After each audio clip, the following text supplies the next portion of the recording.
Bonjour à tous, bienvenue dans votre atelier. Pourquoi mon ado-chien ne m'écoute plus? Donc, ça va être un atelier où est-ce que je vais vous donner énormément d'informations. Je vous invite peut-être à prendre même des petites notes. Donc, rapidement, je vous présente Astuce Canine. Je me présente également. Donc, Astuce Canine a été fondée en 2012 par Brigitte Bocage, qui est ma maman. Et par la suite, je suis devenue copropriétaire en 2018 et l'unique propriétaire depuis 2023. On a présentement 3 locaux, donc un sur le boulevard Fortin à Laval, un sur le boulevard des Mille-Îles et un à Saint-Rémy. C'est environ 250 chiens par semaine dans nos cours de groupe et j'ai la chance d'avoir une belle équipe de 15 intervenants en consultation privée et en cours de groupe. Donc, je suis diplômée de l'École des intervenants canins du Québec depuis 2017. Jadis, j'ai travaillé une dizaine d'années en clinique vétérinaire et par la suite, je me suis formée avec énormément de formations continues. Présentement, je suis beaucoup moins sur le terrain, je suis plus dans l'aspect de la gestion de l'entreprise, mais j'ai quand même été sur le terrain une bonne dizaine d'années à ce moment-là.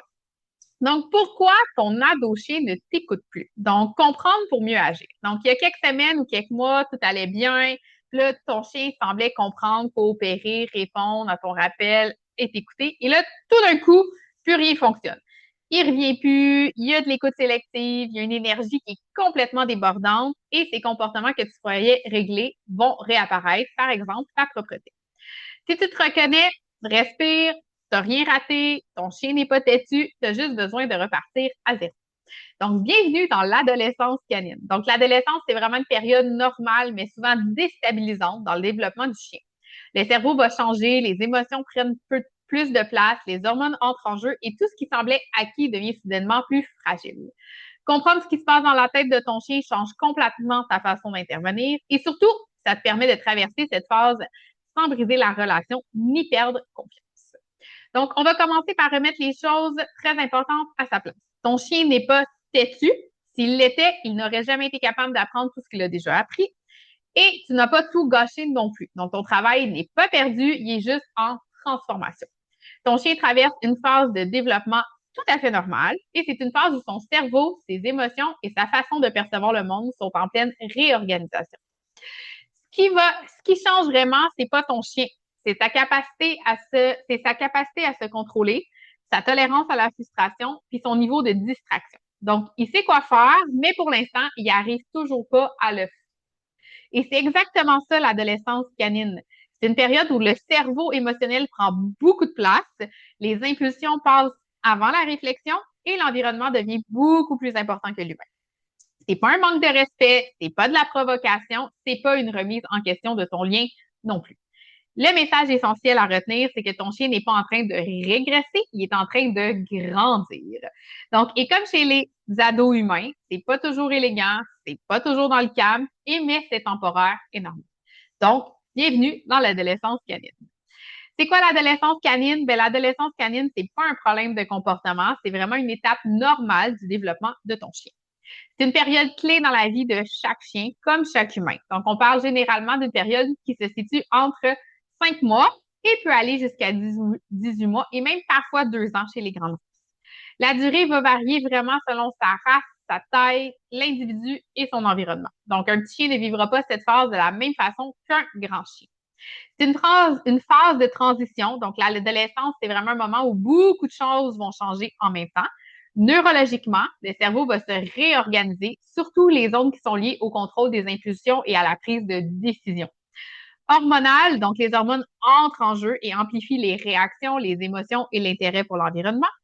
Émotionnellement, le chien vit des émotions plus intenses, parfois contradictoires et a moins de stabilité intérieure.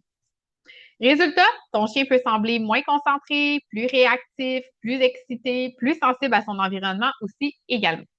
Et surtout, il est moins disponible pour t'écouter, même s'il comprend très bien ce que tu lui demandes. L'adolescence canine, c'est pas un échec d'éducation, c'est une étape de construction. Donc, ce que tu observes maintenant, c'est une phase temporaire, mais la façon dont tu accompagnes ton chien pendant cette période aura un impact durable sur ta stabilité future, ta relation et ta capacité à gérer le monde adulte. Et c'est exactement ce qu'on va apprendre à faire ensemble. Qu'est-ce qui se passe vraiment? Donc, le cerveau de ton chien change. Donc, pendant l'adolescence, le cerveau de ton chien est en pleine reconstruction et ce n'est pas subtil. Le cerveau émotionnel va prendre beaucoup de place. Donc, la partie du cerveau qui permet de gérer les émotions, les réactions, l'excitation et les peurs va prendre beaucoup plus de place que quand il est échu. Résultat, un stimuli intéressant, stressant ou excitant va prendre le dessus très rapidement. C'est pas qu'il t'ignore, c'est que son cerveau est déjà saturé complètement ailleurs. Le contrôle des impulsions est immature, donc la partie du cerveau qui est responsable de se retenir, de réfléchir avant d'agir et de faire un choix calme est encore en développement. Donc, il va agir avant de penser, il va réagir plus vite, puis il va avoir plus de difficultés à se freiner aussi également dans ses élans, même quand il connaît la consigne.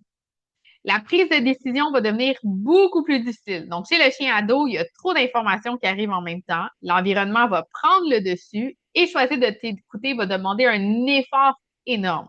Et cet effort, ben, il n'est pas toujours capable de te le fournir. Ton chien sait quoi faire, mais son cerveau n'est pas toujours en mesure de l'appliquer. C'est ni de la mauvaise volonté, c'est pas un manque de respect, c'est pas un défi lancé, c'est pas qu'il est dominant, c'est vraiment un cerveau d'ado qui apprend à gérer le monde autour de lui. Les hormones qui entrent en jeu, donc pendant l'adolescence, les hormones commencent à circuler davantage dans le corps de ton chien et ça a un impact direct sur son comportement. Une montée hormonale, ça va donner une réaction amplifiée. Donc, les hormones vont agir comme un amplificateur. Les émotions sont plus fortes, les réactions sont plus fortes et plus rapides et son seuil de tolérance va être beaucoup plus bas. Donc, une situation banale qui vous pouvez voir quand il était chiot, une fois que les hormones sont arrivées, ben, ça va provoquer une réponse beaucoup plus intense à ce moment-là. Plus d'exploration aussi, donc ton chien va devenir curieux, plus attiré par les odeurs, plus intéressé par ce qui bouge vite, ce qui réagit. Donc, son attention va se diriger naturellement vers le monde extérieur. C'est pas un désintérêt pour toi, c'est vraiment une ouverture normale sur son environnement. Il y a plus d'intensité émotionnelle aussi. Donc, les émotions qui sont vécues vont être plus fortes, que ce soit de la joie, de la frustration, de l'excitation, du stress. Donc, tout va être ressenti à un volume vraiment élevé. C'est pour ça qu'un chien ado peut passer du calme à surexcité, de confiant à hésitant et en très, très, très peu de temps. Et la grande conséquence de tout ça, ben, c'est que le monde va devenir beaucoup plus intéressant que toi, temporairement. Les odeurs, les autres chiens, les humains, les mouvements, les sons, tout devient une priorité pour son cerveau. T'écouter va te demander plus d'efforts et parfois, il n'y a tout simplement pas les ressources pour le faire. Ton chien n'est pas en train de te rejeter, il est biologiquement programmé à explorer et à réagir davantage à cet état. Et la bonne nouvelle, ben, c'est que ça va se stabiliser avec le temps. Pourquoi les comportements changent? Ben, quand ton chien entre dans l'adolescence, tu peux avoir l'impression de reculer, comme si tout le travail que tu avais été fait s'était complètement évaporé. En réalité, c'est pas un recul, c'est juste une réorganisation. Le retour des comportements déjà réglés, donc des comportements que tu croyais acquis peuvent réapparaître. Donc, il va sauter, il va mordiller, il va tirer en laisse, il va ignorer certaines consignes. C'est pas parce qu'il les a oubliés, mais c'est parce que son cerveau réévalue comment répondre dans un corps et un environnement qui change. Donc, c'est difficile pour ton chien de retourner dans cette phase-là d'apprentissage. Il va tester les limites. Donc, l'adolescence, c'est aussi une période où le chien explore, expérimente, vérifie ce qui fonctionne encore. Donc, il cherche pas à te provoquer. Il va vraiment chercher à comprendre le cadre dans lequel il évolue maintenant. Et c'est extrêmement important d'avoir un cadre avec mon chien ado. Souvent, on a un cadre avec les puppies, puis à un moment donné, on lâche prise. Et pourtant, c'est la période où est-ce qu'il faudrait surtout pas lâcher prise. Il y a une augmentation de la réactivité aussi. Donc, le chien ado peut réagir plus vite, être plus sensible aux stimuli, avoir plus de difficultés à redescendre dans ses émotions. Son seuil de tolérance va être beaucoup plus bas, surtout dans des environnements qui sont stimulants. Il va avoir un désintérêt apparent pour les récompenses habituelles. Donc, ce que ton chien adorait avant peut sembler soudainement fade. Pourquoi? Parce que ton environnement devient beaucoup plus motivant, les odeurs, le mouvement, les interactions prennent le dessus, la valeur des récompenses doit être souvent réajustée. C'est pas un refus, c'est vraiment une question de priorité neurologique temporaire. Le piège classique, donc quand les comportements changent, notre cerveau d'humain cherche une explication qui est rapide, donc et souvent on tombe dans ses pensées automatiquement. Il me fait exprès, il me défie, il sait pourtant.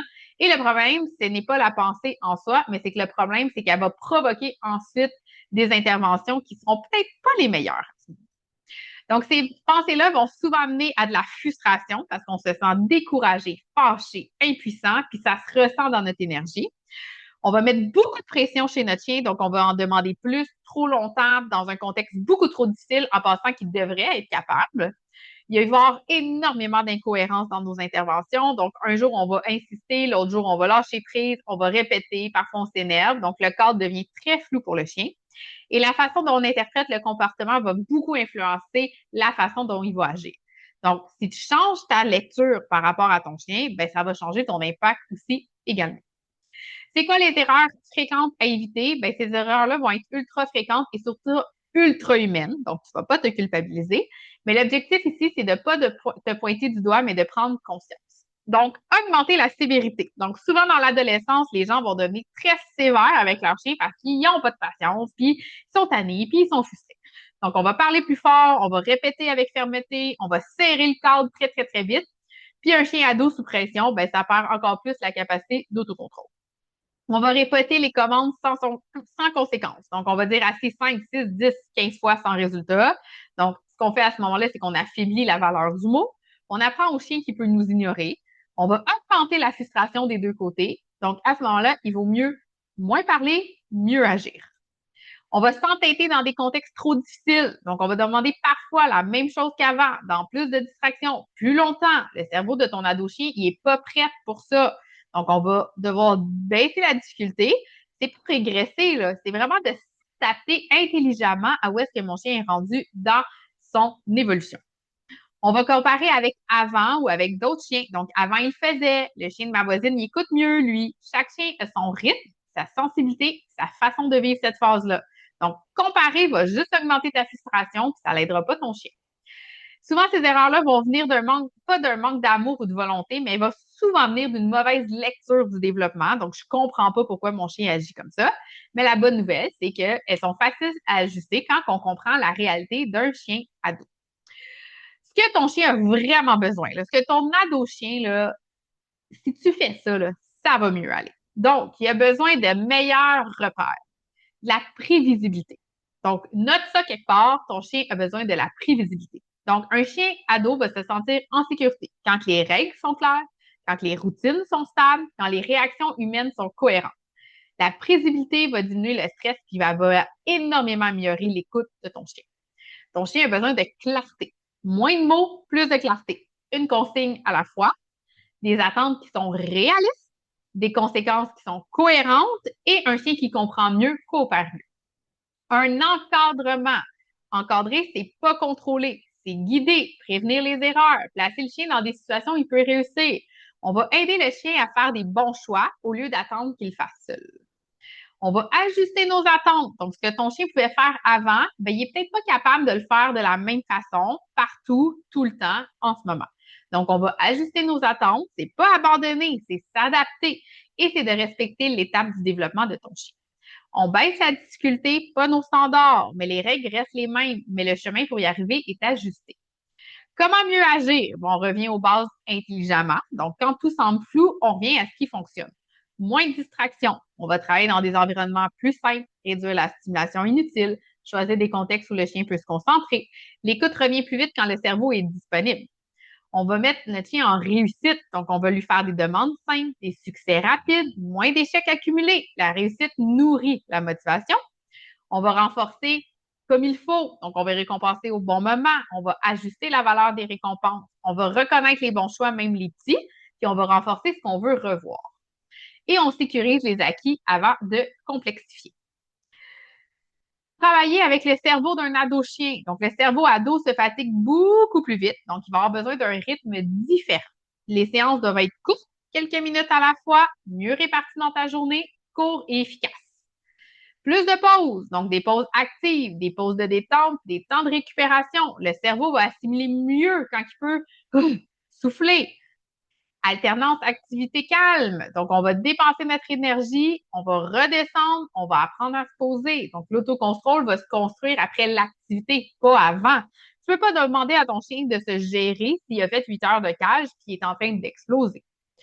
La qualité va être plus importante que la quantité. Donc, tu vaut mieux faire moins d'exercices, mieux les choisir, puis mieux renforcer. Tu vas répondre aux besoins de ton chien ado. Donc, un chien ado qui semble ne plus écouter, c'est souvent un chien dont les besoins ne sont pas pleinement comblés à cette étape précise. Tu t'assures de lui faire beaucoup d'activités mentales. Donc, le cerveau d'un ado a besoin de réfléchir, chercher, résoudre. Des jeux de flair, des jeux de recherche de nourriture, des exercices de réflexion, de l'apprentissage simple. Un chien mentalement stimulé est plus disponible émotionnellement. Tu vas ajouter ta dépense d'énergie. Donc, souvent, les chiens ados ont plus d'énergie, puis ça veut dire plus de chaos. Donc, tu vas chercher une dépense adaptée à son âge, à sa race, puis à son niveau de maturité. Trop peu, frustration, trop surexcitation. Donc, vas devoir trouver la clé magique pour ton chien à ce niveau-là. Tu vas faire de l'apprentissage de l'autocontrôle. Donc, ça va vraiment s'assurer d'enseigner, d'attendre, de se poser, gérer sa frustration. Ça, c'est des apprentissages extrêmement importants chez nos ados chiens, mais c'est pas des traits de caractère. Et un chien comblé va beaucoup mieux apprendre. Quand les besoins sont respectés, l'écoute revient beaucoup plus rapide. Donc, l'adolescence canine, ça passe, mais c'est ce qui reste, c'est votre relation qui va se construire maintenant, la confiance que tu vas nourrir et la sécurité émotionnelle que tu vas lui offrir.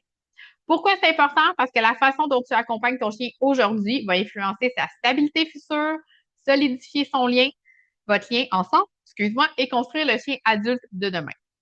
C'est pas le moment de lâcher, c'est juste le moment que tu dois t'ajuster. Quand demander de l'aide? Donc, tu dois demander de l'aide, c'est pas un aveu d'échec, c'est souvent un choix de maturité et de bienveillance. Ça va te permettre de arrêter de te sentir dépassé. Les comportements s'intensifient malgré tes efforts, donc tu n'arrives pas à avoir le bout de tout ça. Et le plaisir et le lien commencent à s'effriter. Là, il est temps que tu consultes quelqu'un. Être accompagné, ça va être vraiment d'investir dans la relation de ton chien. C'est pas de corriger des problèmes. Donc, un regard externe va souvent permettre d'ajuster plus vite, d'éviter l'escalade et de se retrouver avec du plaisir. Avant de partir, retiens ceci. Tu n'as rien raté. Ton chien n'est pas brisé. Tu as exactement au bon moment pour ajuster. Donc, l'adolescence, c'est pas un obstacle, mais c'est une étape. Quand tu comprends tout, ben, bien évidemment, ça va te permettre de mieux agir, de respirer davantage et surtout de renforcer la relation plutôt que de l'abîmer. Présentement, on va avoir une promotion spéciale pour notre cours ado chien. Donc, c'est bien beau toute cette belle théorie-là. Maintenant, ce que je veux que tu viennes faire, c'est de la mettre en pratique avec nous dans un contexte de cours de groupe. Donc, le cours d'ado chien va vraiment nous permettre de mettre tout ce que je viens de te dire dans un contexte pour s'assurer d'avoir des résultats qui sont rapides. Donc, le cours ado, c'est quoi? C'est de mettre en pratique tout ce qui a été vu dans l'atelier. C'est de travailler avec la réalité de l'adolescence canine. C'est d'ajuster les exercices au cerveau de nos ados chiens. Renforcer ta relation avec ton chien sans pression ni confort. T'assurer qu'il n'y ait pas de problème de comportement une fois adulte. Prévenir ceux-ci, c'est super, super important. L'éducation de ton chien présentement va en faire un adulte équilibré. Donc, c'est un cours qui a été pensé pour encadrer, guider et consolider, mais pas pour corriger. On est vraiment là pour vous aider avec ton ado chien et c'est vraiment un cours qui est super plaisant, qui est vraiment misé sur le jeu, sur l'autocontrôle, sur le plaisir avec ton chien. Donc, il y a une offre exclusive suite à cette petite atelier-là. Donc, je vais t'offrir 25 de rabais, excuse-moi, sur le cours ado chien. C'est valide jusqu'au 30 janvier 2026 sur nouvelle inscription uniquement. Tu vas utiliser le code promo Atelier25 et que tu vas aller appliquer directement en ligne sur notre site Internet pour le cours ado chien. On a présentement nos sessions de janvier et de février qui sont en ligne. Il reste très peu de place, donc je te conseille fortement d'aller t'inscrire le plus rapidement possible. Sur ce, je te souhaite une excellente soirée. J'espère que tu as appris une tonne de choses et que ça a pu t'aider avec ton ado chien. J'espère te voir sous peu dans un cours.